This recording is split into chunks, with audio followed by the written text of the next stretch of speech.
यह है कि नेशनल ह्यूमन राइट कमीशन और Bihar state human right commission को इस सारे मामले की जानकारी हमारे द्वारा दी गई थी।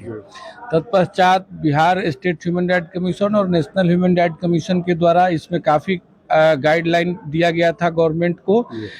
बावजूद इसके इन लोगों के द्वारा कुछ बिंदु था, उस बिंदु पर इन लोगों के द्वारा कार्रवाई नहीं की जा रही थी।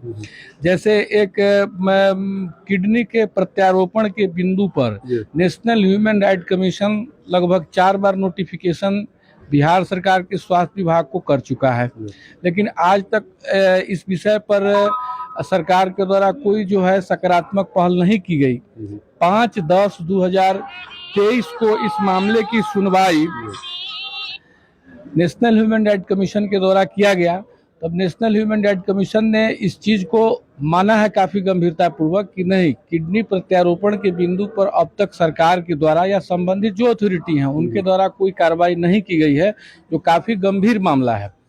उसके बाद में नेशनल ह्यूमन राइट कमीशन के द्वारा एसएसपी मुजफ्फरपुर, डीएम मुजफ्फरपुर और बिहार सरकार के स्वास्थ्य विभाग के प्रधान सचिव को फिजिकल अपीयरेंस का आदेश दिया है, जिनकी उपस्थिति 13/11/2023 को 11 बजे नेशनल ह्यूमन राइट कमीशन के कोर्ट में होना है।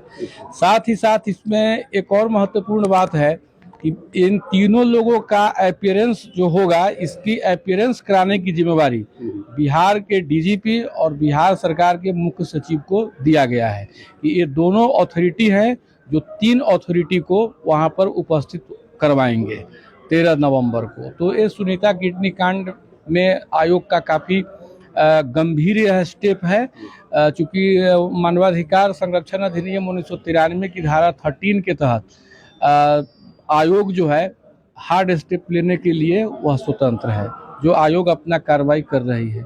हम लोग काफ़ी दिनों से प्रयास कर रहे हैं कि वो गरीब महिला है उसको किडनी मिलना चाहिए, क्योंकि किडनी बैंक वगैरह भी अवेलेबल है हमारे देश में, उनको किडनी मिलना चाहिए था। 1.5 वर्ष हो गया, बावजूद इसके अभी तक प्रशासन जो है यहाँ के वो मुख्य जो इसका अपराधी है जी संचालक जो है नर्सिंग होम के, उसको गिरफ्तार नहीं कर पाया है। देखिए, इसमें जो सरकार के जो प्रशासनिक व्यवस्था है, प्रशासनिक व्यवस्था की यह लचरता है कि अभी तक इसमें 2-3 बिंदु पर जो जांच होने के लिए शुरू में हम लोगों ने लिखा भी था।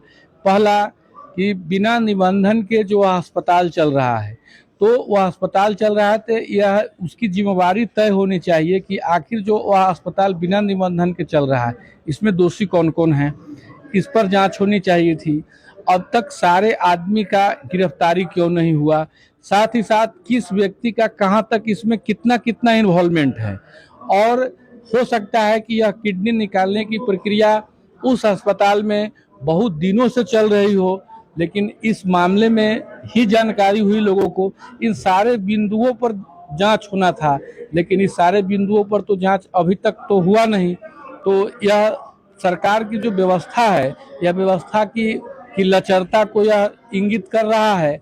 साथ ही साथ यह लचरता इस कदर है कि अभी तक किडनी प्रत्यारोपण पर कोर्ट जवाब मांग रही है, लेकिन अभी तक इनके द्वारा कोई जवाब नहीं दिया। लास्ट में बाध्य होकर के कोर्ट में ने इनको फिजिकल रूप से बुलाने का आदेश जारी किया है। क्या नाम हो गया सर? मेरा नाम हुआ SK झा, मानवाधिकार अधिवक्ता, सिविल कोर्ट मुजफ्फरपुर। तो जैसा कि सुनीता